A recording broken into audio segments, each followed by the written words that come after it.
Hello and welcome to the European Parliament. I'm here today with Anna Fotyga MEP. Anna, you're a member of the Foreign Affairs Committee and the chair of the Subcommittee on Security and Defence. That's true. You've written a report, you've authored a report on countering propaganda from Russia and Islamic sources.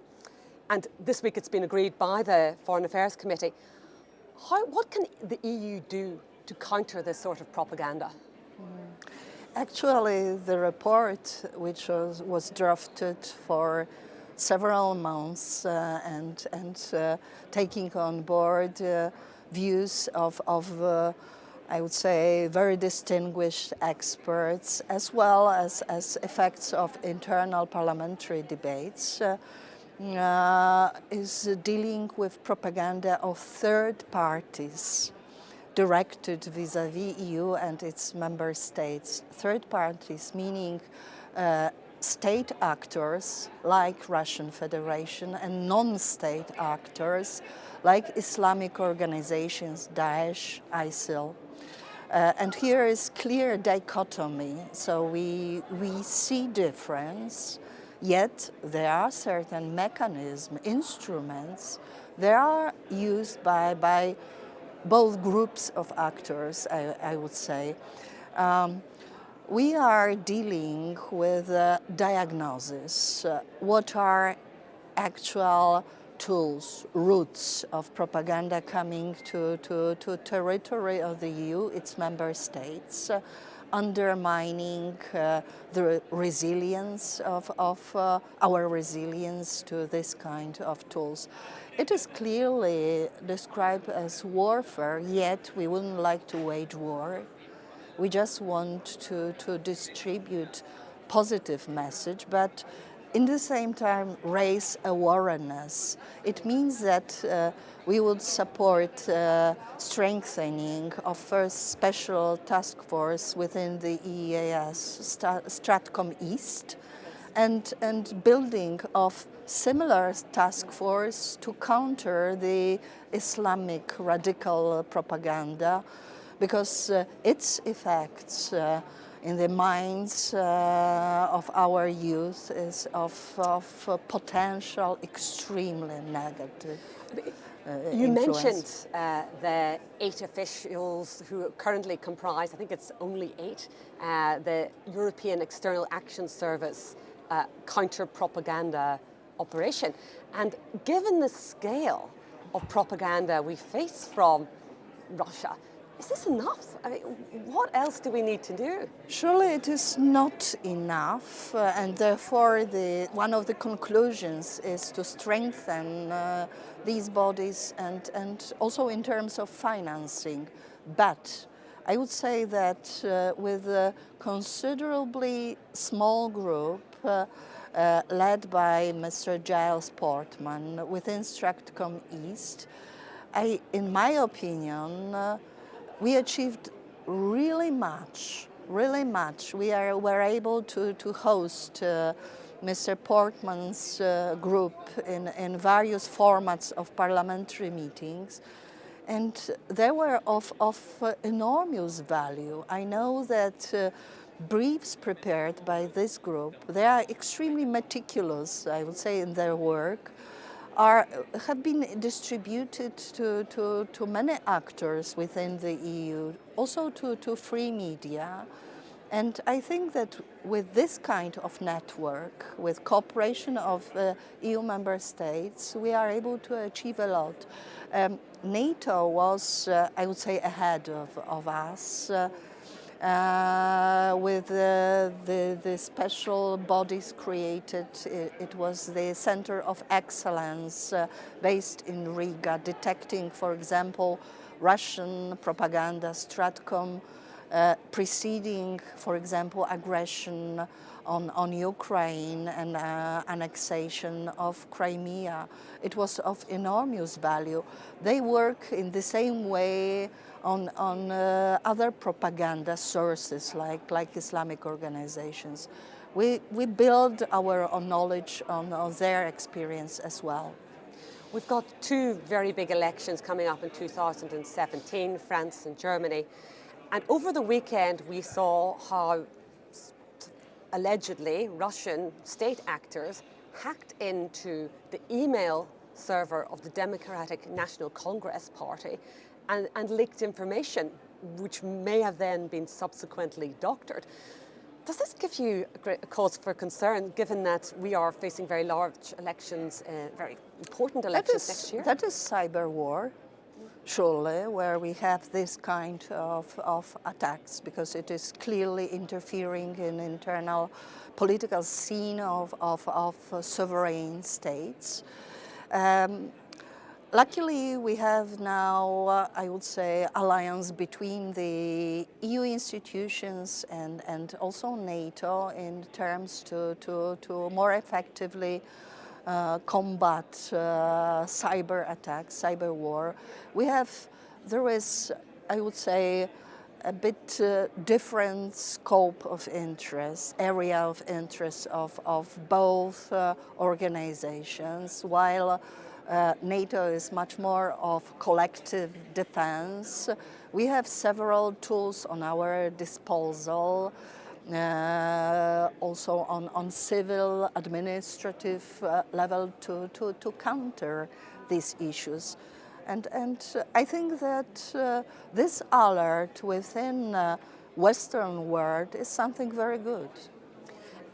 European countries, could we do more to ensure that we have a plural and free press? Over the weekend, we saw that one of the last independent newspapers in Hungary was closed down, and there are concerns that in some countries that the pluralism, freedom of the press is not protected to the extent that it should be, and this in itself helps the propagandists. In post-communist countries, although belonging to the EU, the question of media freedom is not so easy. I have my own experience being in opposition, because actually we did not undergo the similar transformation vis-a-vis really pluralistic societies. So I wouldn't judge on this one instance what really happened in Hungary. You have to assess in depth whole political spectrum and actually ability to judge. I have my own experience from Poland and opposition that was really very much marginalized by media as well, also in terms of this report. And in the neighboring countries, Moldova, Armenia, places, Belarus, Sure. They seem particularly vulnerable to the propaganda that's coming out of the Kremlin. I just concluded the first round of election observation in Georgia, and all of us, we were very much engaged in defense of the television network Rustavi 2, which was very important, linked rather to the opposition party, not the ruling governmental one. Yet it was a sole, I would say, so area of pluralism there, and it is extremely important. You are right to maintain this. In my report, because it was already voted in the AFET, we touch the issue of quality journalism. It is extremely important to promote, to pursue the real provision of information to society, make it as pluralistic as possible. It is of great value, and will pursue this issue. It's a complicated report. It covers, like you say, it's Russia, but it's also Daesh, ISIS, whatever you like to call them. It's a different type of propaganda that's coming from them. Similarly, it's attacking our values. Similarly, it's trying to divide and undermine our society. But I think it really does need a different approach. It seems to maybe go to a different audience. We've had over the last years experience with homegrown terrorists, as they're called, people who have been radicalized and yet grown up in a very democratic and state, such as France or Belgium. Yes, that's true. Well, the difference is probably that Russia wages this propaganda war against us, let's say, in white gloves, with enormous knowledge. We indicate the continuity of methods, tools, deception, disinformation, manipulation, many other issues that were already very successful during the Soviet era, and then transformed towards the Cold War, and now being continued by the Russian Federation. In my region, in Central and Eastern Europe, we are quite aware about this.